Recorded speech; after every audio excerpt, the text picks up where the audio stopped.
For about 15 years now, we've had a couple stands back this way, one down this way as well.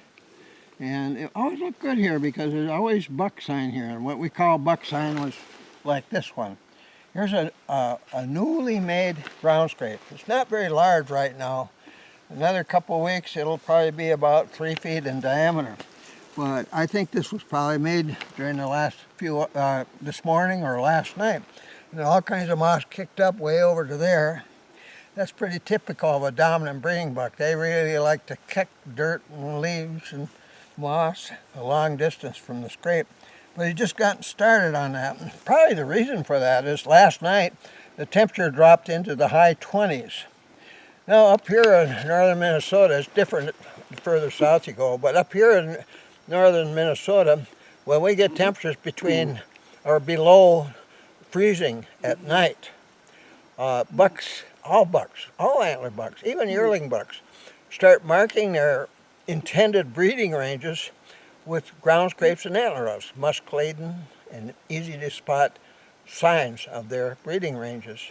And that's what a ground scrape is. This isn't made to attract does. Contrary to popular opinion, it's made to tell other bucks, stay away from here. This is my breeding area.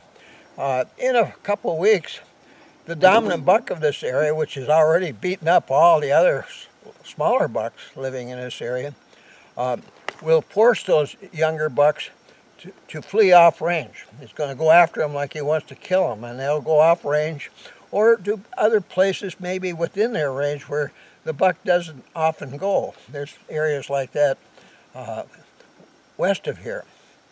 But at any rate, this is a new one, and we kind of expected to see one here. Last year's scrape was right there. Seemed to make it in the same place every year. And scrapes made by dominant breeding bucks tend to be found in traditional areas.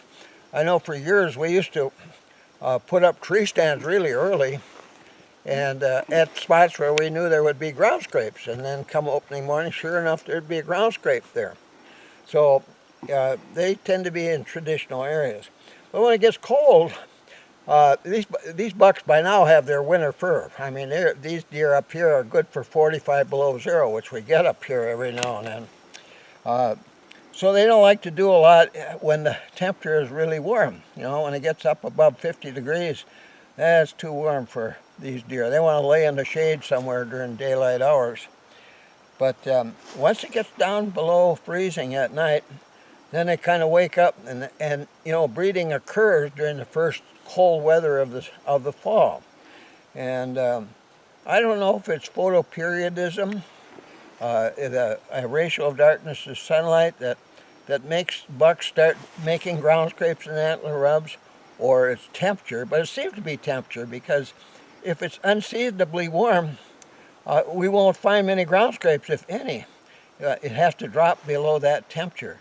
I was doing some work down in South Carolina a number of years ago, and I was wondering about something like that. And down there, bucks start when the temperature, 2 weeks before breeding begins, when the temperature drops below 60 degrees. That's quite a difference. But they like the cool weather at night, especially before they start doing this. So next time we come by here, this is going to be a big ground scrape. I'm going to do some hunting in this area. I've had a buck giving me a clinic. Last year, I walked in here in the dark, an hour before sunrise, and there was fresh buck tracks, big tracks, almost 4 inches. Came from down there. There's a clear cut down there, and it had probably been feeding, and it already came up into this area. I don't know if it was interested in working on his ground scrape, or he was coming up here to check the doe. There's a doe with a fawn living in this area right now. But he came up here in the dark, and he went off up behind me here into a woods. It's pretty heavy, thick, went into there. And but so I continued. I thought, oh, maybe it's going to this feeding area down here where I was going. We'll go down that way. And I was kind of excited about that, but I sat there all morning, didn't see a darn thing. And when I started coming out, I came back here, and here was the tracks of the same buck. And he had walked out after I had passed the spot, walked along my trail. You could see where he stopped to sniff my trail scent. Then he went down here.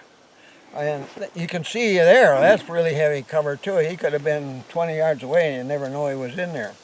Well, I thought, this time of day is not going to be moving around. Maybe he's bedding in this cover over across the little narrow clear cut here. I shot a buck down here a couple of years ago. But on the way to camp, I completely circled this patch of timber, and he never came out of it anywhere. So he had to be in here. Well, when I came back in the afternoon, he had come out of here and walked up, went right past the spot where I'd been sitting in the morning. So I discovered then that he was in this timber watching and listening to me as I came by. So those big bucks can be so doggone smart.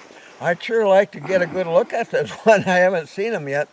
Maybe this is the year.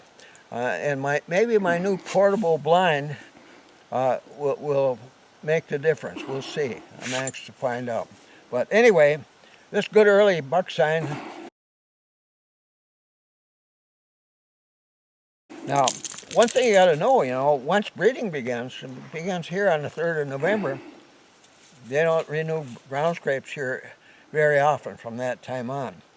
But once in a while we find one in November while breeding is going on, during that 2 weeks, that's really fresh.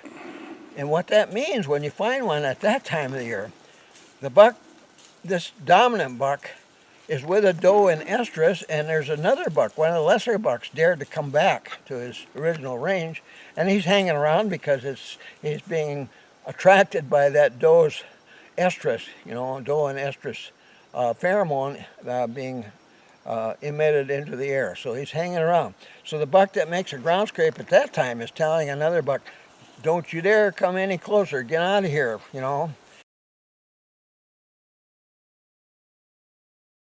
And what that should mean to you is he's near.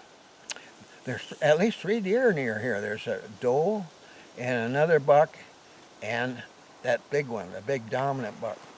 Now, on several occasions in my life, in the last 25 years, I have, upon finding a really fresh one in the winter, the snow, while breeding is going on, I backed off 20 yards or so, hid myself in dense cover like that, downwind, and waited. And there have been times when I had to wait no longer than 15 minutes for the big dominant buck to come along. I caught one while he was rubbing musk from his forehead on overhanging branches over a ground scrape, really big one.